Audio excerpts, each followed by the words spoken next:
finance your new hover car. To make your first loan payment, stand still for a retina scan. Your retina is not registering. And you don't have a micro implant either. You must be from the past. Well, then you probably want to use one of these antique payment methods. But that's okay.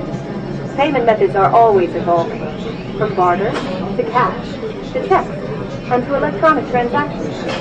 All these payment methods were available in the early 21st century and are still available today in 2020. RFID is a technology that uses tiny computer chips the size of a grain of sand or even smaller, hooked up to miniature antennas to transmit information about items at a distance. Back in 1999, Procter & Gamble, Gillette, and MIT got together to find a way to commercialize this technology and make it small enough, make it efficient enough, and make it low cost enough to, essentially, their dream is to put one of these tiny computer chips on every physical item manufactured on planet Earth. The latest technology for identifying people at the point of sale, for identifying people when they make purchases, is actually the implantable chip that you can actually embed directly into human flesh. It's a tiny glass capsule about the size of a grain of rice. It contains an RFID computer chip with a coiled antenna, and it can transmit information also at a distance.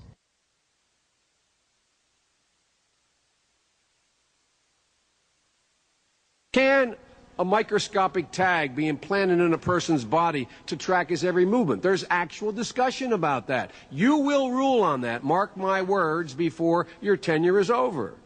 Homeland Security folks, the Department of Defense, and others have expressed an interest in being able to more closely monitor the U.S. populace. And one way to do that, of course, would be being able to determine who buys what and where they take those things.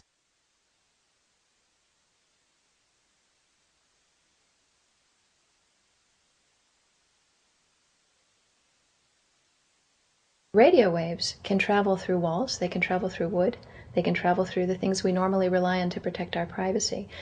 For example, your purse, your backpack, your pocket, anything you're wearing or carrying. Kraft Philadelphia cream cheese has been tagged with RFID and sold to consumers, as have Mach 3 razor products and other Gillette razor products, without the knowledge of the consumer. One of the tiny chips could actually even be the dot on the letter I on the back of the fine print on a package that you purchased. They were talking about having reader devices in every airport, on every bus, on every train, on every port, on every dock. One of the most worrisome applications of RFID are proposals to put them into cash, meaning that you would be able to track every banknote, where it had been, who it had been issued to, and create, in essence, an audit trail.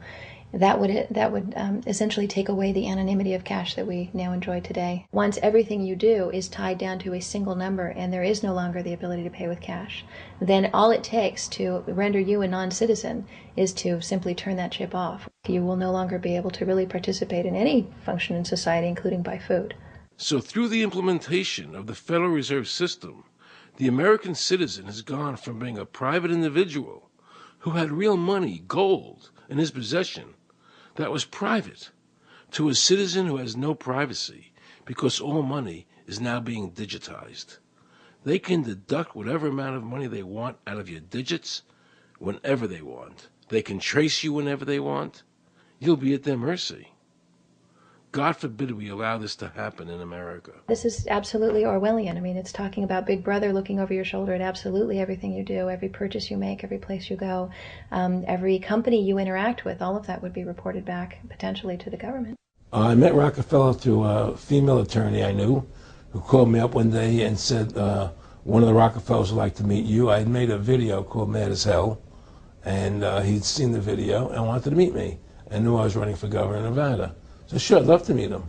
And I met him, and I liked him, and he was a very, very smart man. And we used to talk and share ideas and thoughts. And he's the one who told me 11 months before 9/11 ever happened that there was going to be an event. Never told him what the event was going to be, but there was going to be an event. And out of that event, we were going to invade Afghanistan to run pipelines from the Caspian Sea. We were going to invade Iraq, to take over the oil fields, establish a base in the Middle East, and make it all part of the New World Order. And we'd go after Chavez in Venezuela. And sure enough, later, 9/11 happened, and I remember he was telling me how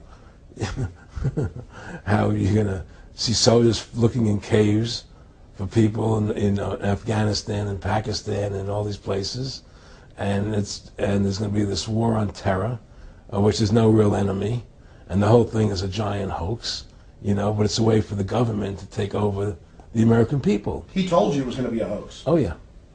Oh yeah. There's no question. He says, there's going to be war on terror, and he's just laughing. There's no, who are we fighting? I mean, why do you think 9/11 happened, and then nothing's happened since then?